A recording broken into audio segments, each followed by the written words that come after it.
కృష్ణ చెప్పినట్టుగా ఇది ఒక దుఃఖభరితమైన కావ్యం. దీని నిండా ఆవేదనే నిండుకొని ఉంది. నిజానికి పుస్తకం కాదు ఇది. దుఃఖంతో కూడుకున్న ఆవేదన, ఆందోళన. అట్లాగే మనకు ఇందులో ఒక విన్నపం కూడా ఉంది. ఆవేదనతో కూడుకున్న విన్నపం కూడా ఉంది. కృష్ణ ముందు మాటలో నిజానికి ఆపరేషన్ కాగారంటే చాలామందికి తెలియని పరిస్థితి. ఇప్పుడు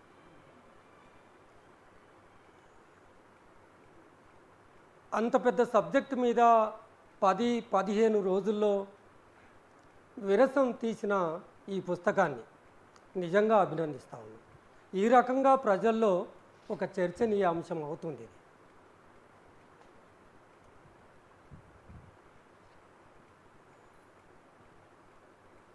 ఆ కగారంటే ఏంటో ముందు మాటలో కృష్ణ చాలా వివరించాడు. సమగ్రంగానే ఉంది అందులో.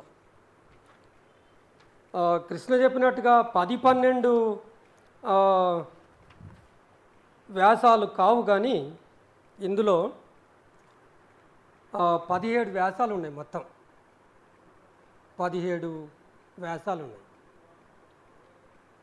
17 వ్యాసాలే కాకుండా సమగ్రంగా రాసిన ఒక ముందు మాట కూడా ఉంది. మొత్తం ఆపరేషన్ కాగారంటే ఏంటో ఇది ఒక ముఖ చిత్రం, మనకు సంపూర్ణంగా అర్థమయ్యే ముఖ చిత్రం ఇది. మిత్రులారా, మనం భద్రతతో సుఖంగా ఏదో ఒక మేరకు ఉన్నాం, కానీ ఇప్పుడు మనం ఉన్న పరిస్థితి ఎంత భయంకరమైన పరిస్థితి అంటే ఆ ఛత్తీస్గఢ్, జార్ఖండ్, ఆ రాష్ట్రం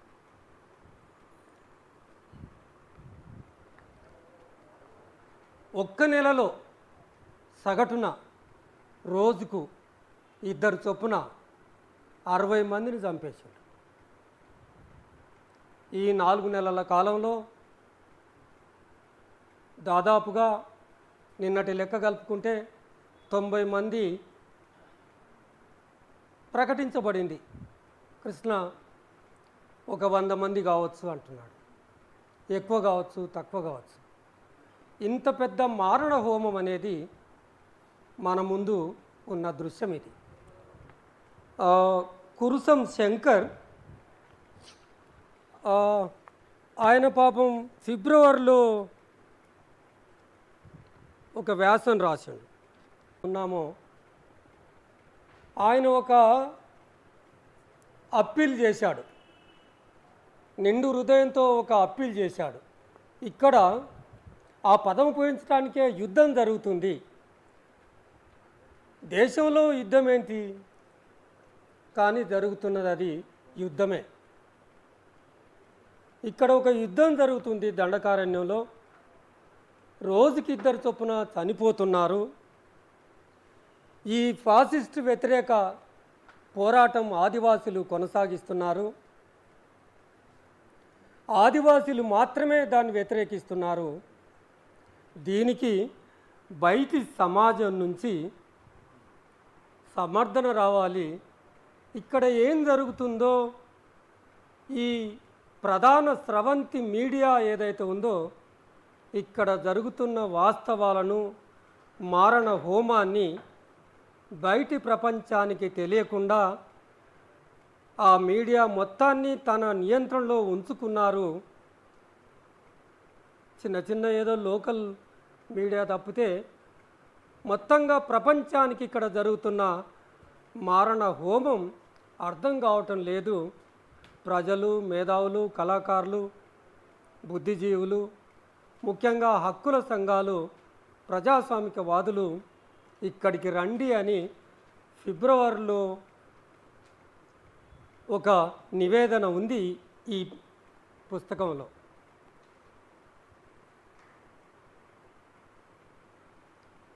ఇప్పటి వరకు ఎవరూ కదలలేదు, కదలాల్సిన మేము కూడా కదలలేదు. కృష్ణ చెప్పినట్టుగా గగనతల దాడులు జరిగినప్పుడు 2023లో 4వసారి ఆకాశ యుద్ధాన్ని చేసినప్పుడు అప్పటికే 2021 ఏప్రిల్ 19 నాడు డ్రోన్ల ద్వారా, హెలికాప్టర్ల ద్వారా బాంబులు వేశారు ఆదివాసుల పైన. మళ్ళీ ఏప్రిల్ 14, 2022 నాడు రెండోసారి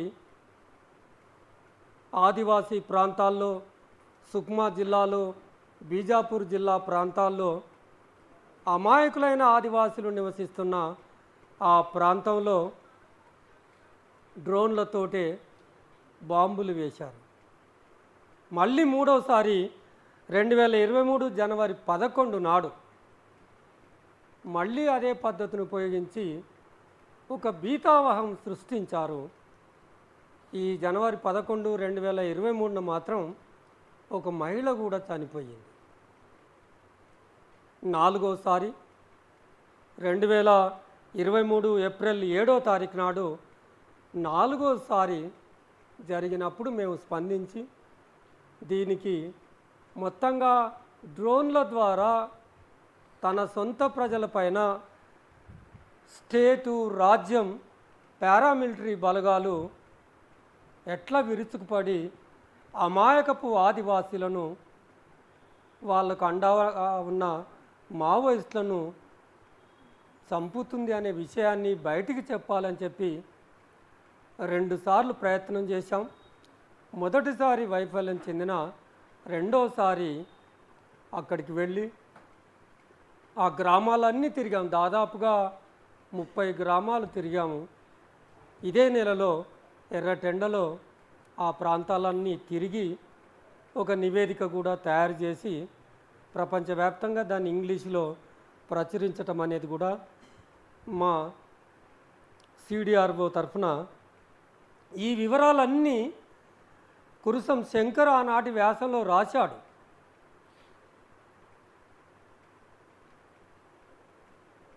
ఇప్పుడు నూతనంగా అదనంగా వేలాది క్యాంపులు ఉన్నాయి, లక్షలాది సైన్యం అక్కడ ఉన్నారు. ఇప్పుడు అదనంగా జరుగుతున్నది ఏంటంటే నిర్బంధ రూపాల్లో కొత్త పద్ధతులు అనుసరిస్తున్నారు. క్యాంపులు ఇక ఇప్పుడు మనం చెప్పుకుంటున్న మాడు వరకు పోయినాయి, ఆబోజి మాడు వరకు పోయినాయి క్యాంపులు. ఇవాళ జరిగిన కగార్ ఒకటే కాదు, కృష్ణ చాలా స్పష్టంగా రాసిండు. ఆపరేషన్ కగార్ అనేది కొత్తగా వచ్చింది ఏమీ కాదు. అది సల్వాజుడు ఒక రూపం, ఆపరేషన్ గ్రీన్ అంటూ ఇంకో రూపం, ఆపరేషన్ ప్రహార్ సమాధానం ఇంకో రూపం. ఇవాళ కగార్ అయింది. ఈ కగార్ అనేది నిర్ణయించుకున్నారు పాలకులు, తుదముట్టిద్దామని అనుకుంటున్నారు. అక్కడ ఉన్న ఆదివాసీలను చంపేయటం, మహిళలపైన అత్యాచారాలు చేయటం, కురుసం శంకర్ ఇవన్నీ రాశాడు ఆనాటి. విద్యార్థులను చంపేయటం, యువకులను చంపేయటం. మొన్న జరిగిన ఏప్రిల్ 16న 29 మంది చనిపోతే 50% దాదాపుగా 17 మంది సాధారణ ప్రజలే చనిపోయారు. అంటే ముప్పేట దాడి అనేది ఆదివాసీలపైన, ఆదివాసీల్లో నివసిస్తున్న మావోయిస్టులపైన ఇవాళ దాడి జరుగుతుంది. ఇవాళ లేటెస్ట్గా మన కళ్ళ ముందున్న మరో రూపం ఏంటంటే క్యాంపులు దగ్గరికి వెళ్ళినాయి. ఆ క్యాంపుల్లోంచి రాకెట్ లాంచర్స్ పెట్టి షెల్లింగ్ చేస్తున్నారు.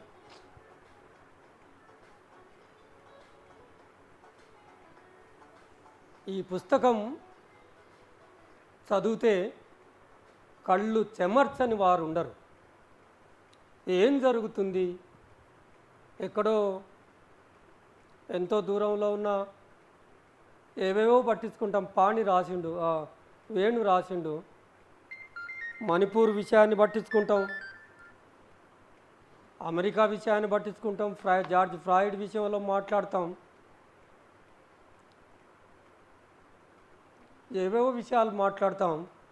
కూతవేటు దూరంలో ఉన్న మనకు దగ్గరలో ఉన్న నైబర్ స్టేటు ఛత్తీస్గఢ్లో జరుగుతున్న విషయాలపైన రావాల్సినంత స్పందన లేదు అని ఆయన ఆవేదన వ్యక్తం చేశాడు. ఇప్పుడు కొత్త రూపం, ఆధునిక రూపం ఆ షెల్లింగ్ అనేది క్యాంపులోనే కూర్చుంటారు. క్యాంపులో కూర్చొని మావోయిస్టులను టార్గెట్ చేస్తున్నారు అంటే అది వేరే చర్చ. అర్ధరాత్రి 12 గంటలకు 11:45 దోలిమేడ, మెట్టెగూడ గ్రామాల మధ్యలో జనవరి 13 నాడు అక్కడి నుంచే కూర్చున్న చోటు నుంచే రాకెట్ లాంచర్స్ పెట్టి ఆ పెంకలను, ఆ షెల్స్ను రిలీజ్ చేస్తారు. 5 కిలోమీటర్ల దూరం దానికి ఆ కెపాసిటీ ఉంటుంది. అవి ఒక్కొక్కటి వందలలో రాలి పడతాయి. అవి పడ్డ చోట 10 మీటర్ల వ్యాసార్థంతో పెద్ద లోయబడి అక్కడ దగ్గరలో ఉన్న వాళ్ళను చంపేస్తుంది. స్పష్టంగా ఆదివాసీలను టార్గెట్ చేసి అర్ధరాత్రి కంటి మీద కునుకు లేకుండా, నిద్ర లేకుండా చేస్తూ ఉంది. ఇట్లా ఎన్నిసార్లు వేసిండ్రు? జనవరి 13 నాడు వేసిండ్రు, జనవరి 30 నాడు టేకులగూడెంలో వేసిండ్రు, మళ్ళీ ఏప్రిల్లో కూడా ఈ షెల్స్ విసరటం అనేది చేస్తూ ఉన్నారు. ఈ షెల్స్ వేయటం మాత్రం కేవలం ఆదివాసులను భయకంపితులను చేస్తే వాళ్ళు వెళ్ళిపోవాలి. వాళ్ళు వెళ్ళిపోతే ఈ అడవి అనేది ఖాళీ అవుతుంది. ఖాళీ అయితే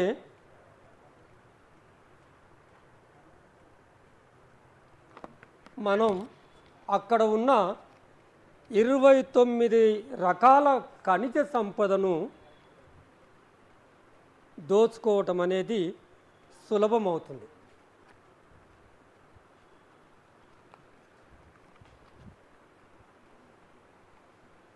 ఆబూజుమడ అనేది, ఆబూజని ఇక్కడ నాగరిక సమాజం అంటుంది కానీ వాళ్ళు మాడ్ అనే అంటారు. బ్రిటిషర్స్ పోలేకపోయింది కనుక అది పోలేని, చూడని, అంతుబట్టని ఆబూజ్ అనే పదాన్ని తగిలిచ్చారు. అది మాడ్. అక్కడి వరకు క్యాంపులు వేసుకుంటూ పోతూ ఉన్నారు.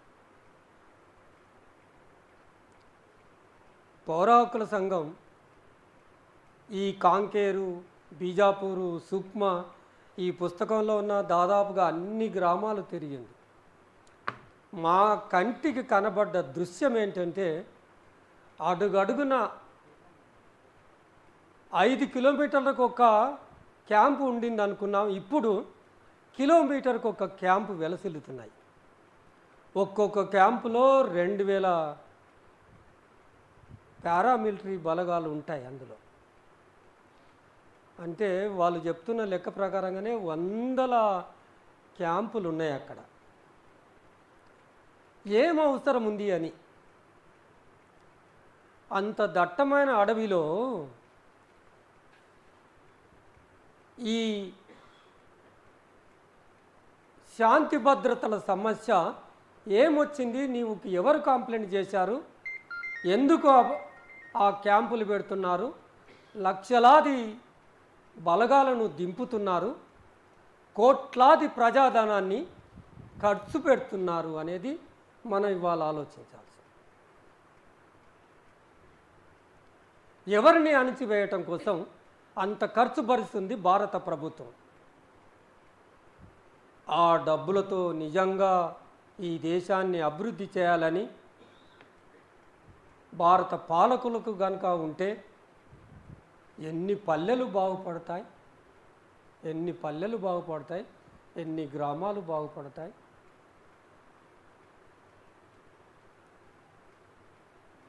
అభివృద్ధి నమూనాను మార్చేసి మావోయిస్టు రహిత భారత సమాజాన్ని ఏర్పాటు చేస్తారట. మావోయిస్టు రహిత అది మనకు పోయిన సంవత్సరం అన్నట్టుంది, లేదా 2022 అక్టోబర్ 27, 28 తేదీల్లో సూరజ్కుండ్లో ఒక సమావేశం, ఆ చింతన సమావేశం ఒకటి ఏర్పాటు అవుతే అందులో భారతదేశంలో ఉండే అంత టాప్ విద్రోహులంతా, అందరూ డీజీపీలు, హోమ్ మినిస్టర్లు, హోమ్ సెక్రటరీలు, పారామిలిటరీ బలగాలకు డైరెక్షన్ ఇస్తున్న పై అధికారులు అందరూ కలిసి అందులో పాల్గొన్నారు. అప్పుడు అమిత్ షా ఇచ్చిన నిర్దేశం ఏంటంటే మావోయిస్టు రహిత భారత సమాజాన్ని ఏర్పాటు చేయాలి. బహుశా అప్పుడే విరసం మీటింగ్ అవుతుంది, అప్పుడే ఆ ప్రకటన కూడా వచ్చినట్టుంది సుందర విజ్ఞాన కేంద్రంలో. ఇదేదో అన్నిట్లాగే అనుకున్నాం. చాలామంది హోమ్ మినిస్టర్లు ఇట్లా చెప్పిన వాళ్ళు చాలామంది అనుకున్నాం, కానీ ఇవాళ మన కళ్ళెదుట అది నిజమయ్యే అవకాశాలు ఉన్నాయి. హ్యూమన్ ఇంటెలిజెన్సీ ఉంది, వాడికి టెక్నాలజీ తోడయింది. డ్రోన్లు ప్రయోగించినప్పుడు మేము ఆలోచించింది ఏంటంటే వీడికి భూతలం మీద ఆస్కారం లేదు ఎన్కౌంటర్లు చేయడానికి అనుకున్నాం, కానీ ఇప్పుడు ఆ ఆలోచన కూడా వెనక్కి తీసుకోవాల్సిన అవసరం ఉంది. ఇప్పుడు భూతలంతో చేస్తున్నాడు. డ్రోన్లు వాటి గమనం, అవి రావటం, ఆకాశంలో కొన్ని క్షణాల పాటు నిలబడటం, దాని సౌండ్ను బట్టి ఆదివాసీలు వాళ్ళతో మాట్లాడుతున్నాగానే అంటున్నారు డ్రోన్లు వస్తున్నాయి సార్, గుర్తుపడుతున్నారు. అవి విజయవంతం కాలేకపోతున్నాయి. కనుక భూతలాన్ని నమ్ముకొని ఇవాళ ఎవ్వరూ పోలేని ఆ ప్రాంతానికి పోతున్నారు, చంపేస్తూ ఉన్నారు. సాధారణ ప్రజల్ని చంపేస్తున్నారు, మావోయిస్టులను చంపేస్తున్నారు. దీన్ని కురుసం శంకర్ చెప్పినట్టుగా ఇవాళ మనం చదవటము, బుక్కును అర్థం చేసుకోవటము ఒక ఎత్తు అయితే, అందులో ఉన్న బీభత్సమైన పరిస్థితులు ఎట్లున్నాయో అర్థం చేసుకోవటం ఒక ఎత్తు అయితే, మానవ స్పందన రావటానికి కోసం మాత్రం చాలా ఉపయోగపడుతుంది పుస్తకం. కానీ కార్యాచరణ ఏంటి అనేది చూడాలి మనం. పౌర హక్కుల సంఘం పోవాలని అనుకున్నాం, నిజ నిర్ధారణకు వెళ్ళాలనుకున్నాం, కానీ నిత్యం జరుగుతూనే ఉన్నాయి. ఈ 4 నెలల కాలంలో దాదాపుగా 20 ఎన్కౌంటర్లు జరిగినాయి. మాకు తెలుసు 20 ఎన్కౌంటర్లను పేపర్లో వచ్చిన వాటిని పరిశీలిస్తే అర్థమయ్యేది ఏంటంటే ఏ 3, 4 నిజమైన ఎన్కౌంటర్ తప్ప మిగిలినవన్నీ బూటకం. అసలు ఎన్కౌంటర్ అంటేనే బూటకం అని చెబుతా ఉన్నాం.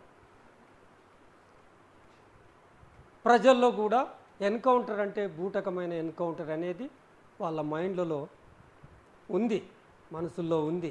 కనుక 20 ఎన్కౌంటర్లు ఇవి బూటకమైన ఎన్కౌంటర్లు.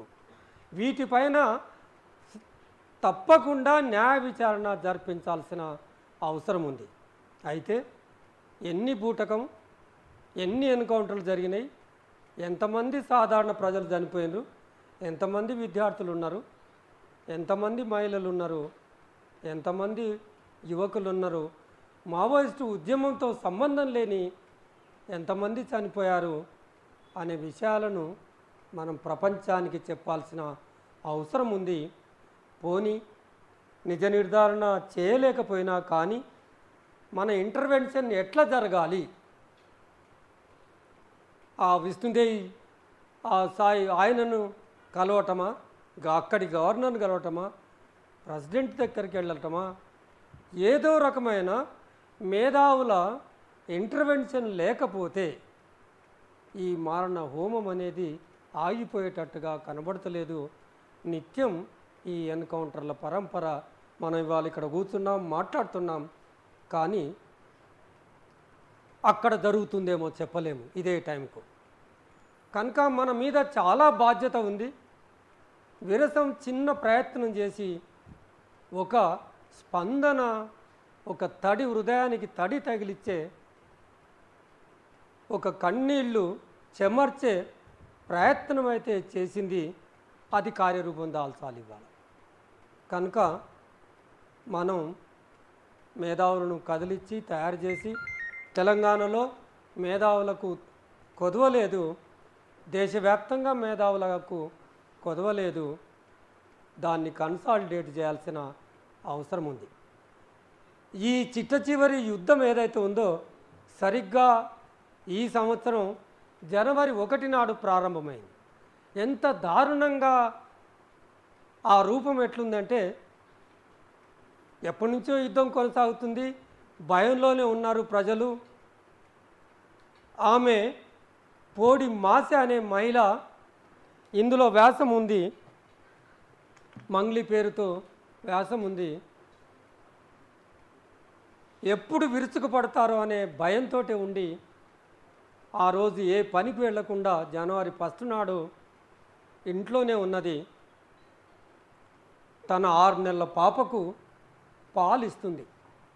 ఉదయం తెల్లవారుతుంది. తెల్లవారుజామున 4-5 గంటల ప్రాంతంలో జనవరి 1 కనుక 31 సెలబ్రేట్ చేసుకున్నట్టుంది. సల్వాదుడంలో ఎవరైతే కిరాతక బృందం ఉన్నారో వాళ్ళనే డిఆర్జీలుగా ఏర్పాటు చేసుకుంది ఛత్తీస్గఢ్ ప్రభుత్వం. ఆ డిఆర్జీలు తప్పతాగి ఉన్నారు. ఏం చేస్తున్నారో ఏకధాటిగా ఆటో ఫైర్ చేశారు ఆ ఇంటి మీదకి. ఆమె పాపను ఎత్తుకొని పాలిస్తున్న ఆమెకు చేతిలోంచి నుజ్జు అయిపోయిన 2 చేతిలోంచి తూటాలు వెళ్ళిపోయి పాపకు కడుపులోంచి చీరుకొని పోయి పాప అక్కడికక్కడే చనిపోయి. మోసే అడిగే ప్రశ్న ఏంటంటే, ఆమెను తీసుకెళ్లారు, బీజాపూర్ తీసుకెళ్లారు, చనిపోయిన పాపను అక్కడ బ్రతికిస్తారా, ఆ ప్రాణాన్ని తిరిగి ఇస్తారా?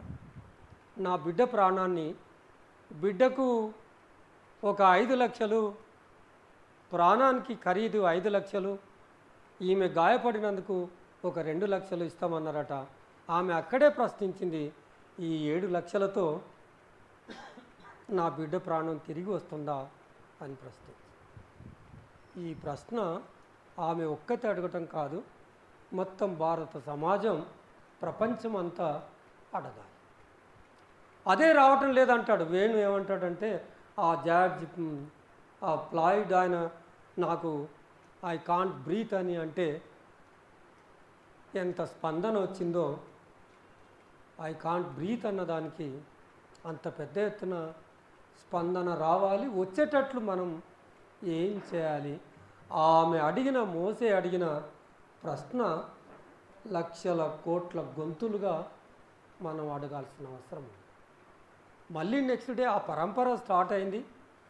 మళ్ళీ జనవరి 2 రోజే మూగా, చెవుడు, మాట్లాడదు, వినబడదు కమ్లీ అనే ఆ మహిళను తీసుకెళ్ళి ఇంట్లోకెళ్ళి పట్టుకెళ్ళి ఆమె బాడీ మొత్తం తూటాలతో నింపివేసిన వైనం అన్నీ ఈ పుస్తకంలో ఉన్నాయి.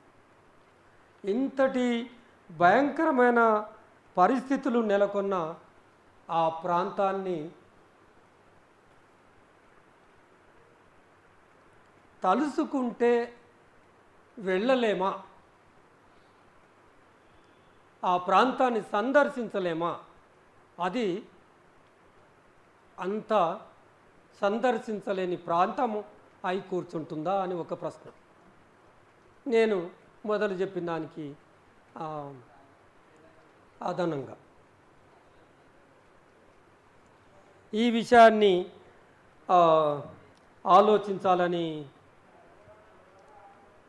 మేధావుల ఇంటర్వెన్షన్ తప్పనిసరిగా ఏదో రకంగా ఉంటే తప్ప ఈ మారణ హోమాన్ని మనం ఆపలేము.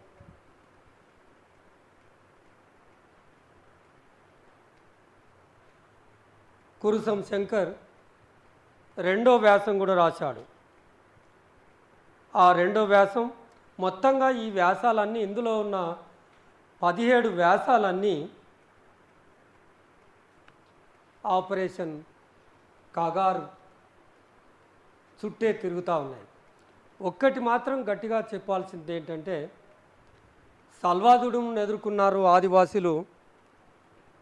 2005లో వచ్చిన సల్వాజుడును ఎదుర్కొన్నారు. ఆపరేషన్ గ్రీన్ అంటును 2009లో వచ్చిన ఆపరేషన్ గ్రీన్ అంటును ఎదుర్కోవటం జరిగింది. ఆపరేషన్ సమాధాను, ఆపరేషన్ ప్రహారు పేర్లు ఏవి పెట్టినా మావోయిస్టులకు క్యాంపులు, అత్యాచారాలు, డ్రోన్లు, మారణహోమం, ఇండ్లు తగలబెట్టడాలు ఏవి చేసినా కానీ మావోయిస్టులకు ఆదివాసీ ప్రజల్లో ఉండే పునాదులను కదిలించలేకపోయారు. బహుశా ఒక విశ్లేషణ చేయొచ్చు, ఆ 3 రకాల ఆపరేషన్లు ఏవైతే పెట్టుకున్నారో వాటికి వ్యతిరేకంగానే ఎంతోమంది యువకులు మరి మావోయిస్టు పార్టీలో కలిసి ఉంటారనేది ఒక కఠోరమైన వాస్తవమే కదా. అందుకని ఇప్పుడు 2024 నాటికి ఆయన చెప్పింది, ఈ ఎలక్షన్ల నాటికి మావోయిస్టు రహిత సమాజాన్ని ఏర్పాటు చేస్తున్నాడు. దీన్ని ఎదుర్కోవటానికి మనమందరం, కేవలం ఆదివాసీలు మావోయిస్టులే కాకుండా మేధావి వర్గం అందరూ సహకరించాల్సిన అవసరం ఎంతైనా ఉంటుంది. ఇది కేవలం ఆదివాసీల, మేధావుల, వాళ్ళ తపన మాత్రమే కాదు. వాళ్ళు ఈ భారతదేశ సహజ సంపదను, భౌతిక సంపదను, వారసత్వ సంపదను నిలబెట్టే ప్రయత్నం చేస్తున్నారు. రోడ్లు వేసి, సెల్ టవర్స్ వేసి, రకరకాలుగా అడవిలోకి చేరుకొని ఆ ఖనిజ సంపద సులభంగా తీసుకుపోయే ప్రయత్నాలు చేస్తున్నారు. ఇప్పటికే మన కళ్ళెదుట 104 మెమరాండమ్ ఆఫ్ అండర్స్టాండింగ్లు, ఆ పత్రాలు భారత ప్రభుత్వం దగ్గర ఉన్నాయి. వాటిని ఇప్పుడు కగార్ పేరుతో వేగవంతంగా అమలు చేసే ప్రయత్నం చేస్తున్నారు. ఆ పత్రాలన్నీ అమలుపరిచే ప్రయత్నం చేస్తున్నారు. మన కళ్ళ ముందల మనం తేరుకోకపోతే ఖనిజ సంపద అంతా కొల్లగొట్టే పడుతుంది, గుర్తుపెట్టుకోండి. నల్లమలలో డీబీర్స్ కంపెనీ యురేనియం తవ్వకాలు మళ్ళీ మొదలుపెట్టింది. కొంతమందిని అపాయింట్ చేసింది. ఆ గూడాలకు వెళ్ళి వాళ్ళ దగ్గర కూర్చొని రాత్రులు గడిపి వాళ్ళతో సంతకాలు తీసుకుంటున్నది ఇప్పుడు ఈ ఏప్రిల్ నెలలో జరుగుతూ ఉంది. మేమే వాలంటీర్గా, స్వచ్ఛందంగా ఈ ప్రాంతాన్ని ఇడిచిపెట్టి పోతున్నామని వాళ్ళ దగ్గర సంతకాలు తీసుకుంటున్నారు. అక్కడ నలమల ఖాళీ కాబోతున్నది. ఇక్కడ దండకారణ్యం ఈ రూపంలో ఖాళీ చేసే ప్రయత్నం జరుగుతూ ఉంది. ఇది అంత సులభమైంది కాదు.